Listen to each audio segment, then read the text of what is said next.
light, the illuminator of nature. Some say it provides us energy and time, or perhaps hope. Temperature, a measure of hot and cold, the magician of nature. It embraces the earth with its various types of forms. The sRNA, the so-called biological corkscrew, small as it may seem, but big enough to make a difference. So let's take a step and ask ourselves, have you ever wondered why there is light? Have you ever wondered why the temperature changes? Have you ever wondered how the sRNA functions? Most of all, have you ever imagined that one day human beings are capable of using them? Ladies and gentlemen, now this is the time.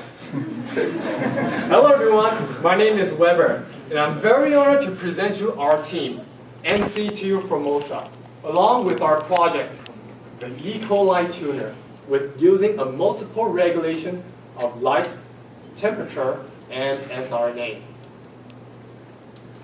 As we know that light and temperature are both the most accessible and convenient resources that show up between you and me in daily life. On the other hand, traditionally, E. coli synthesized a certain product through a certain circuit. So we thought, why don't we combine these two and make it into one easily regulated and convenient system? The only thing we will be doing is by simply change the environmental conditions. So we introduce you the three regulated systems: the light, temperature, and the sRNA. So as I have said, does anyone know what is this? E. coli?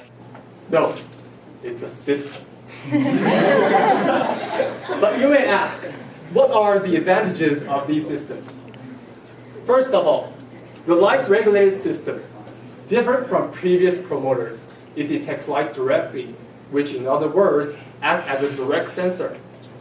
Secondly, the temperature-regulated system acts as a switch, which triggers under certain temperature.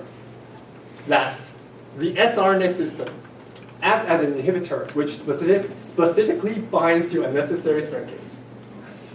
So as mentioned above, we hope to design a system with non-invasive and also adjustable features from which we can gain our favorite results by only changing the environmental conditions. So with the combination of the different criteria mentioned above, we are able to create different conditions which our project would just result like a combination lock. So this will be the outline of our project. First of all, Yan will tell us how each part works. And then Tommy will tell us how the mechanism of our project is and also give us the following results. Last, Sandy will tell us how we do our human practices and also make a summary of our project. Now I know that you're very excited about our project. So let's welcome the next speaker, Yan. Thanks for Weber's introduction. And now it is a time to get into our regulating system. Light sensing is common in plants and some bacteria that use light to initiate phototaxis and photosynthesis. So we asked ourselves, could we use the same mechanism to make our E. coli respond to light? Yes. In our project, we chose an UMPR-dependent promoter, UMC promoter, and one kind of protein photoreceptors called CPH8, which is originally from cyanobacteria. These membrane-bound photoreceptors can sense and respond to red light. In the dark, CPH8 is activated and it phosphorylates the regulator UMR to activate the UMC promoter. In the exposure of red light, CPH8 absorbs red light and transforms into inactive form. As a result, the phosphorylations of UMR cannot take place, and the UMC promoter is not activated. So, to be brief, the red light sensing UMC promoter is activated in dark and shut down on the red light with the presence of CPH8. But such negative regulation using red light is not direct and simple enough. And therefore, we created a new biobrick named red promoter, which is positively regulated by red light. As you can see, when we culture our bacteria in the darkness, the AMC promoter is activated, expressing LEG-I that replaces the LEG promoter and all the downstream genes. After exposure to red light, AMC promoter deactivates. Therefore, the LEG-I is not expressed anymore, and the LEG promoter is not replaced. So the red promoter is on. In addition to the transcriptional regulation just mentioned, we have also used spatial ribosome binding site to regulate our gene expression. The first one used in our project is 37 degrees Celsius RBS, which can act as a biothermometer in E. coli. When the mRNA is transcribed, this 37 degrees Celsius RBS can fold into very stable secondary structure, just shown on this slide. And this structure can enclose the Shantagano sequence highlighted in blue region, and thus preventing the ribosome from binding. If the temperature does not reach its threshold of 37 degrees, for example, at 30 degrees Celsius, the structure remains as a hairpin, so the protein cannot be produced. But above or at 37 degrees, the base pairing nucleotides lose their binding, causing the hairpin structure to unfold and making the Shantagano sequence available for ribosome binding and initiating the translation. Last but not least, we developed a siRNA system which has not been widely used in iGEM. Recent research of siRNA shows that the small non-coding RNA can efficiently inhibit gene translation by targeting to the mRNA. With that in mind, we designed a highly specific artificial siRNA and synthesized its mRNA target region with its reverse complementary sequence. This section of mRNA is not a 5' UTR or not a non-coding region between RBS and genes. It also includes the Shantagano sequence for ribosome binding, so it can actually serve as a ribosome binding site. We call it regulation RBS, in short, RRBS. When the siRNA is present in our bacteria, it will recognize and attach to the RRBS, blocking the Shantagano sequence and thus preventing translation.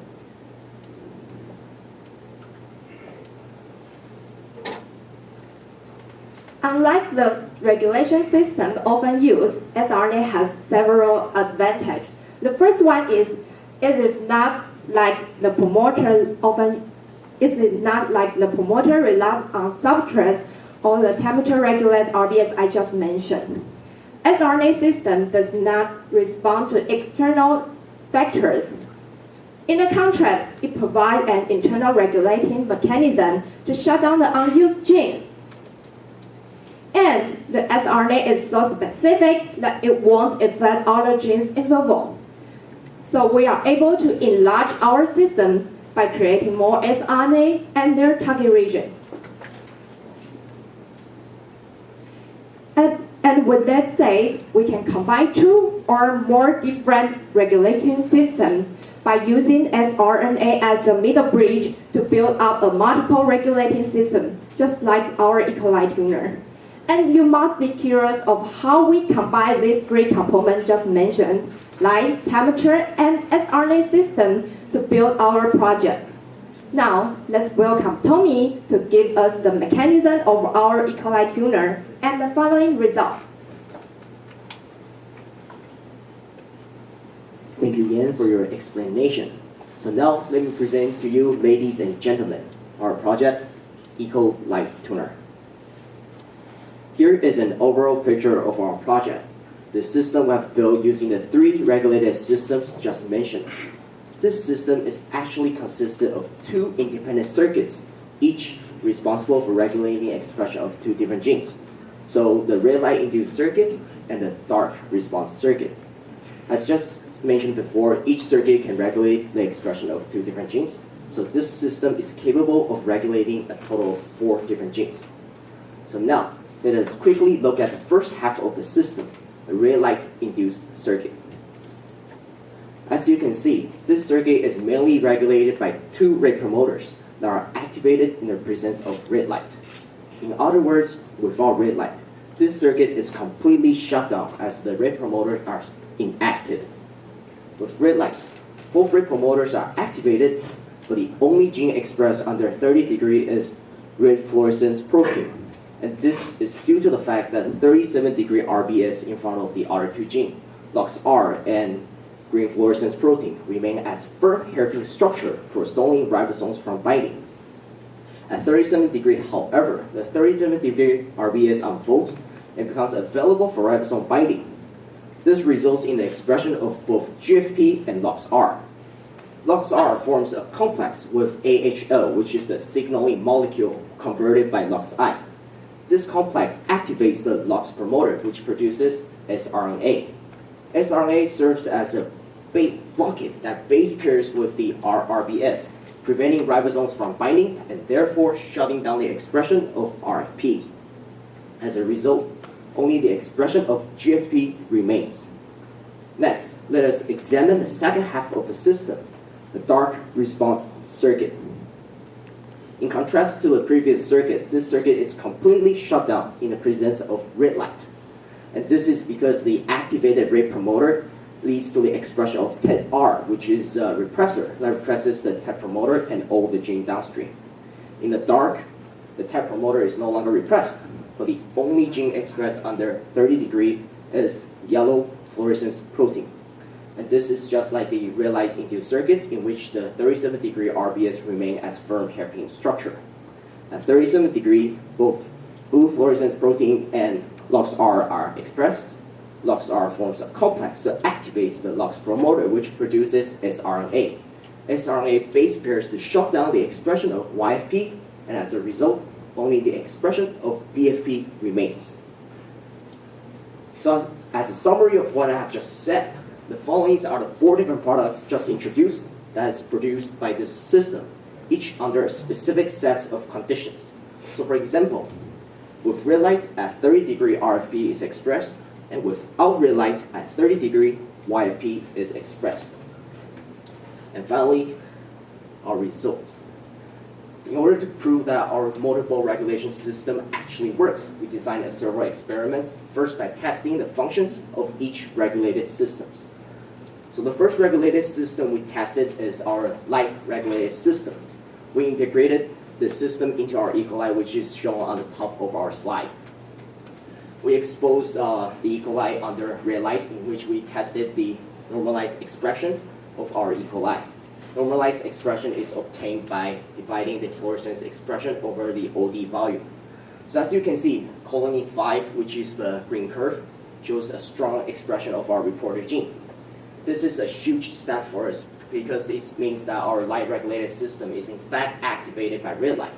And this is a new design since the past regulating system is negatively controlled by red light, but our light regulated system is positively controlled by red light. As you can see, the colony 3 shows a weak expression of the normalized of the reporter gene, and this is because it is mutated, and the mutation causes the activations to be hindered.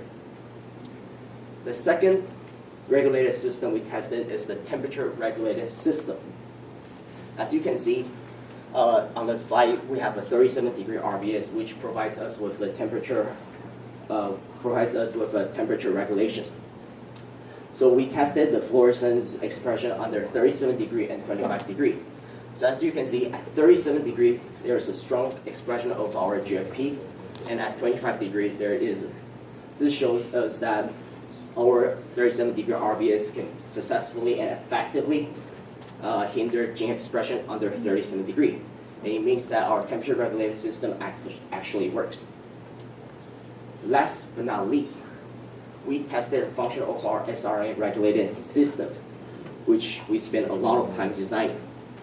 So as mentioned in our project before, our sRNA regulated system includes an RRBS, which serves as a target region for the sRNA. in order to make sure that this RRBS can actually serve as RBS, we tested its translational efficiency compared to other RBS commonly used in iGEM. So, as you can see, we created 4 different biobricks from the biobrick just shown on the slide, replacing the RBS in the middle. This way, the translational efficiency is reflected by the fluorescence expression. So as you can see, B0034 has the highest regulation translational efficiency, while our RRBS has the second highest. This result is far better than we have ever imagined, because our RRBS does not only provide regulation, but also gives a higher translational efficiency than commonly used RBS such as B0030 and B0032. Now that we have made sure that our RBS can function well, we have to test whether or not our sRNA can successfully regulate gene expression by targeting to the RRBS. And just as we anticipated, our sRNA regulated system does in fact work. Just by looking at the plates on the right, you can see that the colonies with sRNA are white, and the bacterial colonies without sRNA are red. This shows that our sRNA regulated system does in fact regulate the expression of RFP.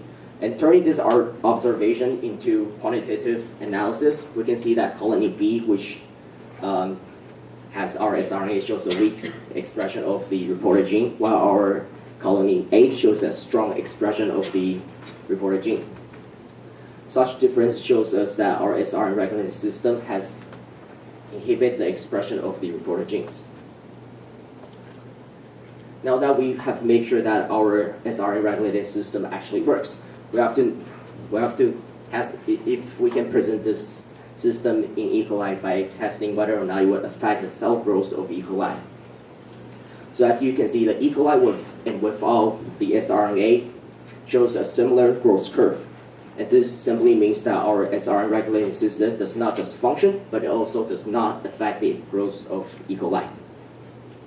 So through all these testings, we have proven that our sRNA regulating system does actually functions, and it serves as a powerful regulation tools for all the iGEMers. So now I would like to hand over to the next speaker, Cindy, who will give us an overview of our human practice and also a complete summary of our project.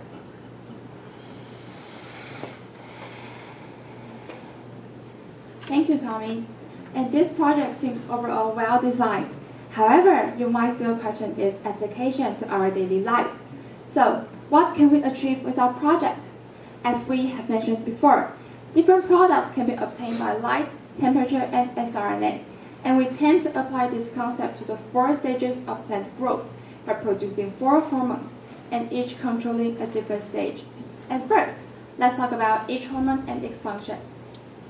Cytokinin is involved in primary cell growth and differentiation, and it propels cell division.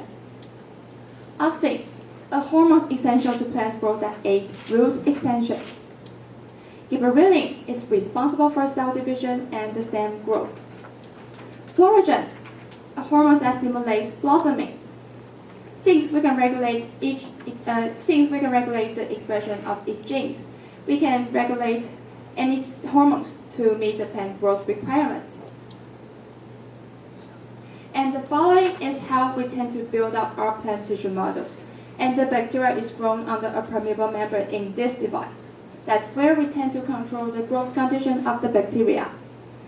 And the pipe there is where we input the new LB for the bacteria. The hormones produced by the bacteria will be diffused through the membrane and inside the medium. Thus, the bacteria will still remain inside the system.